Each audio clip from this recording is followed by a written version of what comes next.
I'm Nupur Chawla, teaching English literature at Maitree College, Delhi University. This lecture is the second part of the lecture titled Oliver Goldsmith, the English essayist. So in the previous lecture, we looked at the background of Oliver Goldsmith, who's a seminal 18th century writer. We charted or we observed, the initial parts or the initial phase of his life, what shaped him, and how he actually came to writing the essay in 1759. We also established the fact that the periodical that he started, that is called The Bee, actually spelled the beginning of his literary career, and after which, which also actually gave him a lot of popularity, gave him some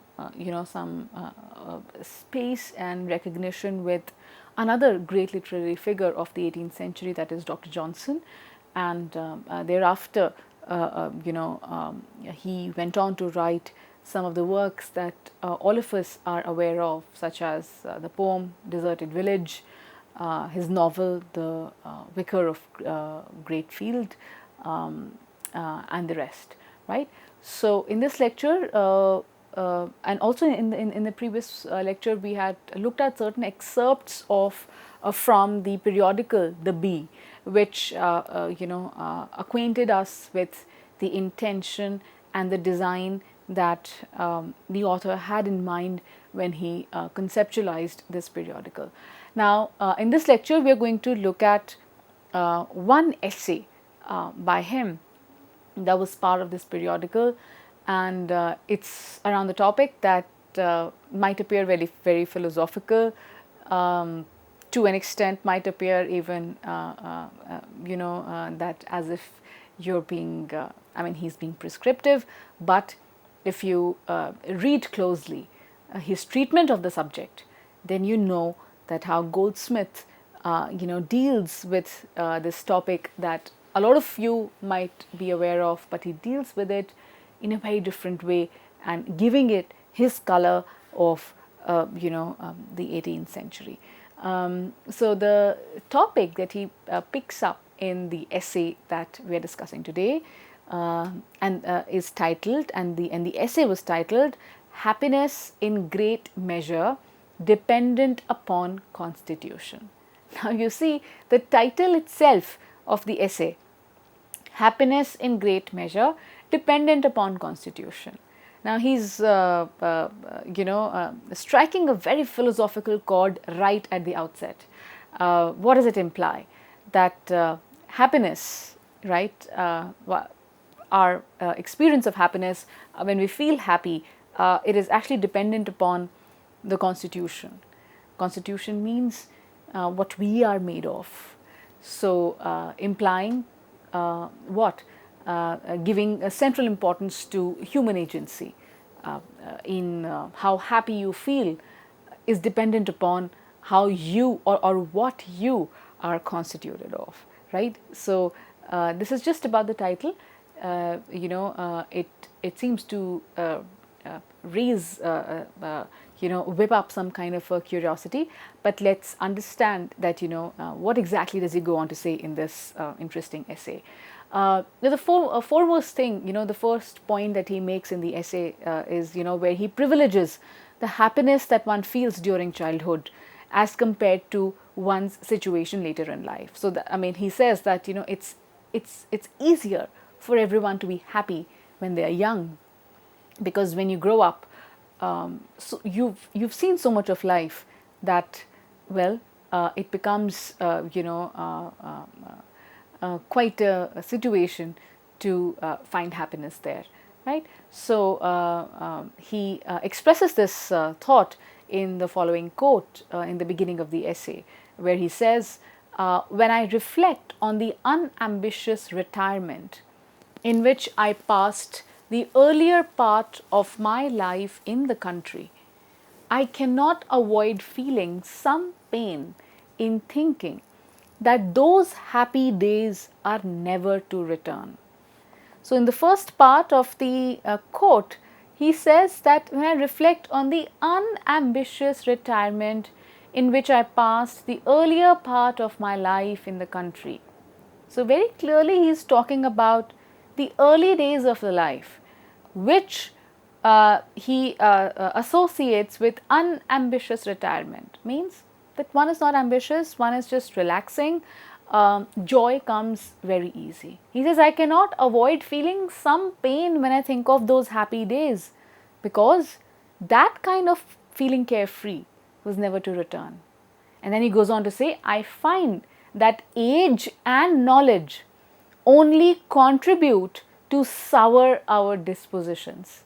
My present enjoyments may be more refined, but they are infinitely less pleasing, unquote. Very, very telling statement he makes here. He says that with age and knowledge, look at the words that he is using. With age means what? With experience.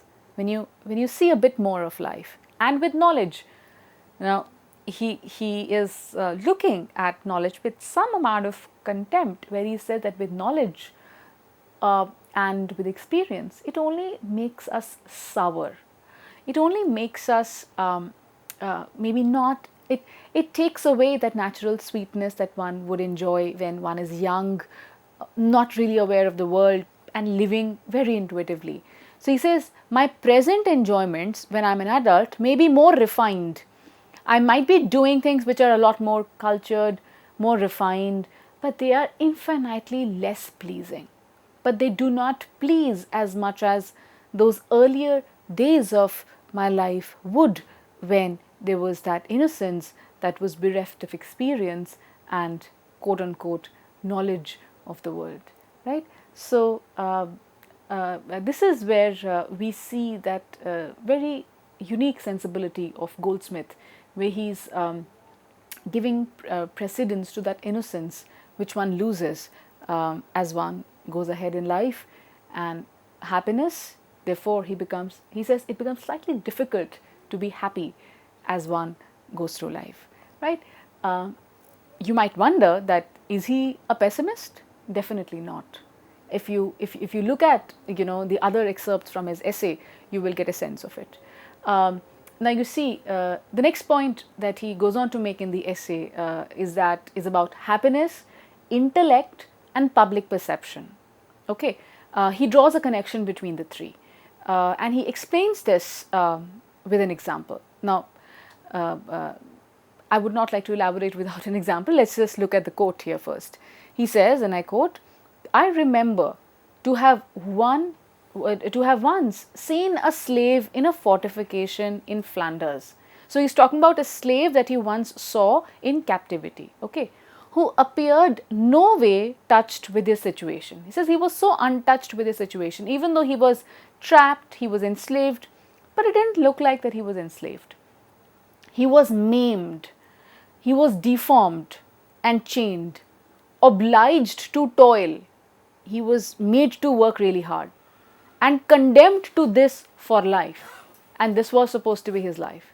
Yet, with all these circumstances of apparent wretchedness, he sung, would have danced, but that he wanted a leg, and appeared the merriest, the happiest man of all the garrison.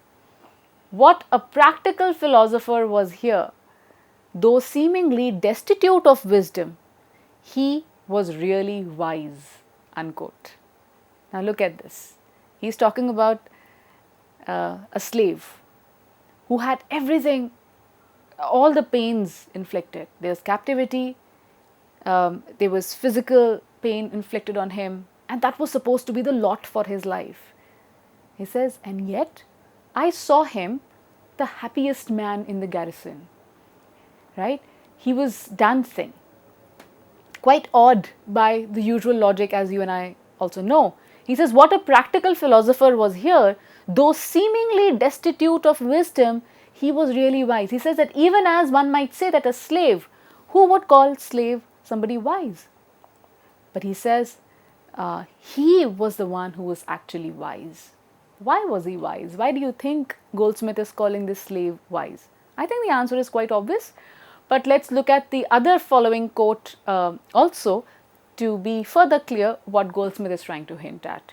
He says, and I quote, "Everything furnished him with an opportunity of mirth, and though some thought him from his insensibility a fool, he was such an idiot as philosophers might wish in vain to imitate." Unquote. So he says that anything that was happening to him, he looked at it as an opportunity for happiness. And he says that even though people around him felt what a fool he is, right? He saw this attitude of his as insensible, which I'm sure some of you might already be thinking that, somebody who's in such difficult times, how can they be happy? And what Goldsmith says is, he was such an idiot as philosophers might wish in vain to imitate. He says that this kind of a quote unquote idiocy is something that the philosophers would always try to achieve, but in vain, as he says. Philosophers? Why is he talking about philosophers? It means people who think, right? People who are knowledgeable, people who are wise. So what is he trying to say? That, sometimes knowing too much brings unhappiness, leaves us unhappy, but what we need to learn from is the approach of this slave who, no matter the difficulties he was facing, he still chose happiness, right? And also secondly, the society. The society viewed him as somebody who's a fool. But was he actually a fool? Goldsmith says, no, he wasn't, right?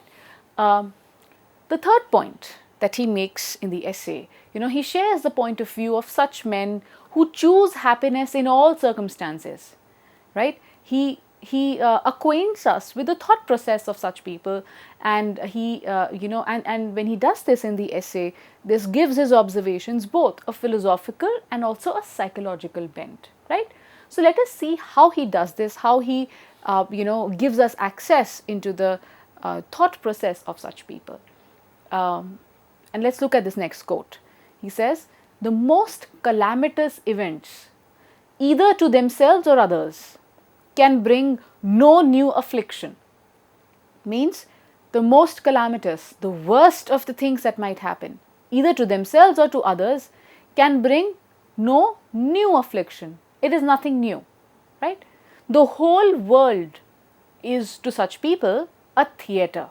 Now, why is it that such calamitous, or even though big things happen, they don't lose their equanimity? He says because they have a worldview. What is that? He says that the whole world is to them a theatre. They look at the world as a theatre on which comedies are only being acted, right?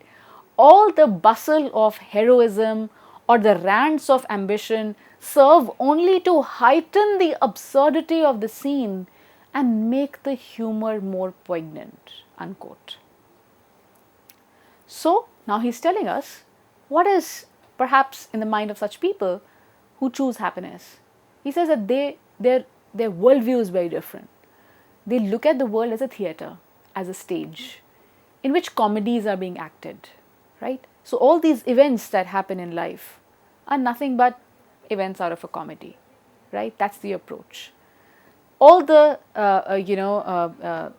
slogans about heroism, ambition, he says it just adds to the humor and the lightheartedness of this comedy called life. Now also, you see, calling life comic in itself is a very philosophical statement to make. Comic, not something that just makes you happy, but which has a bit of absurdity, which but at the same time is moves somewhat towards harmony. But the point being that they do not take the world as seriously, or this life as seriously. They take it as a theatre, right?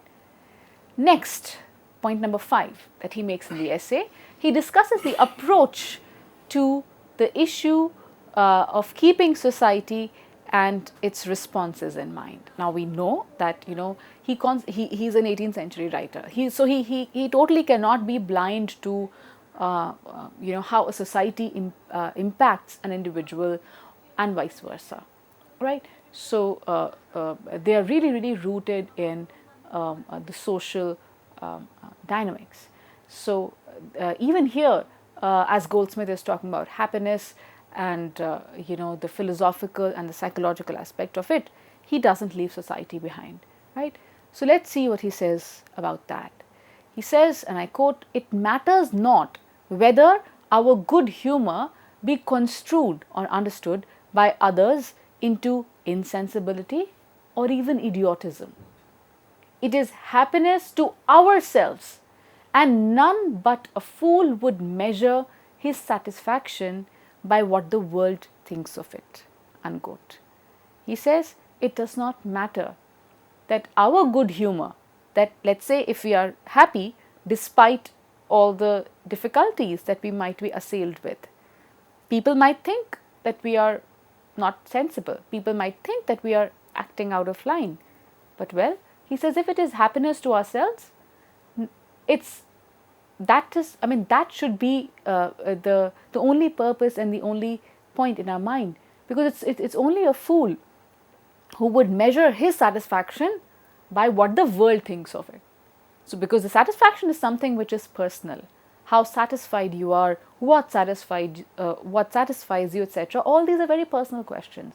So he says that if you choose to be happy and satisfied, even amidst the worst times, but people find it idiotic, you shouldn't be unbothered, right? And then he gives another example, which is also very poignant. He says, and I quote, "Dick Wildgoose was one of the happiest silly fellows I ever knew. He was of the number of those good-natured creatures that are said to do no harm to any but themselves. So whenever Dick fell into any misery, he usually called it seeing life." Unquote. Another very beautiful and a poignant statement. He said this is so beautiful that he's not philosophizing in air. He's giving examples, right? Well, we might say that these examples could be from his imagination, but he puts them into perspective of real life situations. He says that here's a person who would be happy, who was good natured, didn't do harm to others ever, and whenever this man fell upon any misery, he usually called it seeing life. That was his approach, which means what? That the ups and downs are just part of life. The miseries is just seeing life. Seeing life, gaining more experience, getting to know life in still more different shades, but not losing your heart over it, right? So that's something I would say very uplifting when you read this particular essay by Goldsmith. And no wonder, we see him as a precursor to the Romantic era in the literary sphere as well, right? We see that kind of hope, we see that kind of focus on intuition, the focus on human endeavor, the focus on human ability to turn around situations, all of which was then to magnify as attitudes as once the Romantics came on the scene, right? And we see seeds of these in the essay by Goldsmith, right? And then he further goes on to talk about society once again, and how sometimes they would construe such an individual, right? And he goes on to say that the world, in short, may cry out at a bankrupt who appears at a ball. Means that somebody who is a bankrupt but goes to a party, he says that the world may cry out at such a person, may come after that person full of criticism. At an author who laughs at the public which pronounces him a dunce. He says that the world will also feel that an author who like, let's say that there's an author that and people have laughed. I mean, people have said that this author is a dunce, does not know anything. But this author, instead of being sad about it, instead of taking that criticism to heart, he laughs at the public. He says all such people will be thought to be idiots in quote unquote the usual sense of the word by the society. He says, at a general who smiles at the reproach of the vulgar. He says that a general, somebody who's in authority, who receives one can say disapproval of those below him, but he smiles at this. He does not take it to heart. Or the lady who keeps her good humor in spite of scandal. A woman who is being talked about in different ways in society. She knows all of this is false, but yet she keeps her good humor, right? So you see, he here gives cascading examples of all those situations where one might feel that an individual might lose their sense of calm, their optimism, but he says that real wisdom actually lies in holding yourself together during such times, right? And then he goes on to continue with this quote, and he says, but such is the wisest behavior that any of us can possibly assume. It is certainly a better way to oppose calamity by dissipation than to take up the arms of reason or resolution to oppose it. By the first method, we forget our miseries. By the last, we only conceal them from others. Once again, a beautiful quote here. He says that, at a time when one is inflicted with calamity. So there are two possibilities available here. One is that you oppose the calamity by dissipation, he says. Means what? You dissipate it, you do not make it very big, you let it pass, right? Even as it exists, you do not pay too much attention. Yes, of course, it is uncomfortable, it is difficult, but you try to look at it as just another event in life, right? He says, and what is the other approach? That you take up arms of reason, as he says, or resolution to oppose it. It means you confront such a situation in life. You start to reason. Why is something like that happening to me? You start to go into the, into that spree of questioning, thinking, analyzing. He says, now out of these two methods, it is by the first method that we forget our miseries, right? If you oppose calamity by dissipation, as he says, it will be easier to forget the miseries. By the last, by the second approach, where you try to reason, you try to think about it, you try to analyze, look at it from different perspectives. If you do that, what you're trying to do is you're only concealing them from others. Means what? That somewhere the impact of that event is going to get deeper. It will stay with you. It will remain with you. The others, from the outside, people may see that, okay, after a while you're not bothered. But because you have engaged with it at such a level, it will remain concealed, but inside of you. So very beautifully, he gives us a psychological as well as, I would say a philosophical view into something very, basic, that is being happy, right?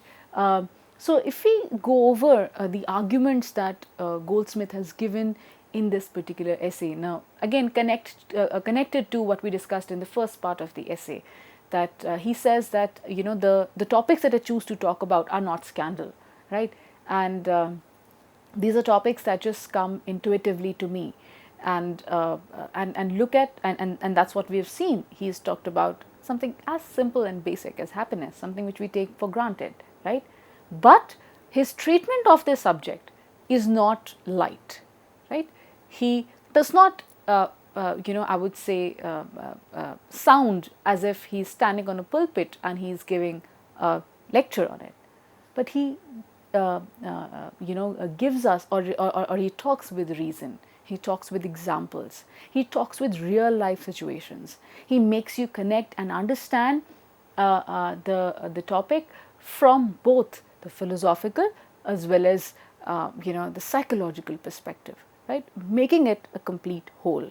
And at the same time, we notice that he is not divorced from the other, the defining features of an 18th century writer, that the society will always be part of their literary universe. And we also see that in this essay of his, that he very well also keeps in mind how society responds to such an individual or such an idea, right? So this essay then becomes a very good introduction to us if we are to look at Oliver Goldsmith as an essayist. So if you're interested, you can look up other essays which were part of the periodical brought out by Oliver Goldsmith that is called The Bees. Thank you.